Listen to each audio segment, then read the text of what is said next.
My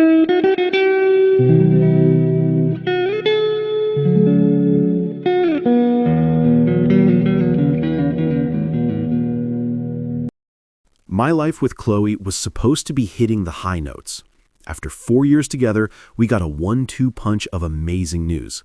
She was pregnant, and I just closed on a fixer-upper house for us. Our crew was thrilled for us, including Sarah, Chloe's best friend since forever. I'll be straight, I never loved their vibe. Sarah had a way of pulling Chloe into drama, but it was background noise, since she lived clear across the country. Then, right after the pregnancy test turned positive, Sarah decided to move back to our hometown. She rolled into town in late spring, and let me tell you, that's when the wheels started coming off. Chloe's always had these flickers of self-doubt in our relationship. I work construction and do personal training on the side, and for some reason, she gets intimidated by petite women.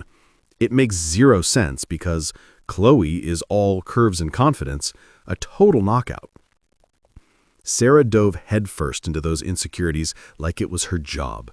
We were never that couple, the ones tracking each other's locations or demanding phone inspections. We saw that as a red flag for a controlling relationship. But Sarah got in her ear, whispering that she needed to verify my loyalty. So started the great phone inquisition. She'd scroll through my messages for half an hour, several times a week, always coming up empty. I felt my privacy getting trampled. I told her how much it hurt and that I thought Sarah was poison for our relationship. She just brushed me off. About 2 weeks before I hit my limit, she asked for my phone again. I laid it out plain. This is the last time. If you find nothing, you agree to couples counseling and you create some space between you and Sarah. She looked me in the eye and agreed. She scrolled, found nothing but a heart emoji I'd sent her mom in a group chat, and then she reneged. No counseling, no ditching the toxic friend. That was the breach of trust I couldn't come back from. I started packing a bag. We were in a month-to-month apartment waiting for the house renovations, so I crashed with a buddy. Chloe begged me to stay, but I held firm. She'd have to move in with her mom, which was a cramped situation, and the guilt about that for my kid ate at me. But staying felt like a betrayal of my own self-respect. The fallout and the why. Now, I know pregnancy hormones are a real thing. Trust me, the phone searches were just the tip of the iceberg. I was dealing with mood swings and accusations daily. But this wasn't about hormones. This was about a broken promise. I've been in solo therapy for 6 years. I know the importance of working on yourself. I wanted us to work on us. When I left, it wasn't a tantrum. It was a quiet, devastating decision. She followed me to my truck, crying, grabbing my arm, even trying to block the driveway. It was messy, and it broke my heart. But the crazy thing? Once I moved out, our conversations got calmer. The constant pressure valve was released. We tried to talk it out a few times. She apologized for how she acted when I left, and even said she'd stopped the phone checks. She suddenly was ready to get engaged, something she'd been hesitant about before because she wanted a huge wedding we couldn't afford. When I asked her point-blank why she didn't trust me, she couldn't give me a straight answer.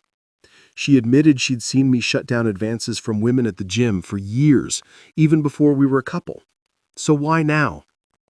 Her friend Sarah's last boyfriend had done the same thing, but was secretly cheating, so I was guilty by association. She still refused counseling and refused to cut Sarah loose. So we stayed in this limbo. I moved into my house. She moved in with her mom. We were civil. I went to every prenatal appointment. We were playing house without actually being a household. The final break. The turning point was my 30th birthday. I've never been big on celebrations, so I just worked, hit the gym, and went home. I was in the shower when the doorbell rang. It was Chloe, holding grocery bags and insisting on making me a friendly birthday dinner. My guard was up, but I let her in. We cooked, ate, watched a movie. It was nice, normal. Then she went to the bathroom and came out in this lingerie set she knew drove me crazy. She came up behind me at the sink and started getting handsy. I turned around and told her to stop. She gave me a sly smile and said, "You know you want to." I had to physically pull her hands off me. "We're not doing this. You need to leave." The look on her face, pure devastation. She left without a word. After that, she iced me out. She stopped taking my calls and then banned me from the next 2 prenatal appointments. When she finally called me back, it was a barrage of accusations. "Who is she? You're cheating, I know it. Let me see your phone." I was exhausted. "I'm not cheating on you, Chloe. If you can't believe me, then I think we're done. We need to figure out how to be co-parents." There was a long silence on the other end of the line. "Fine," she said, her voice flat. And just like that, the 4-year journey we were on was over. Now it's about protecting myself and being the best father I can be. I'll get a DNA test, not because I doubt her, but because after all this, I need to cover all my bases. My lawyer is on speed dial. It's a sad ending to what I thought was my love story, but sometimes walking away is the only way to stop the bleeding.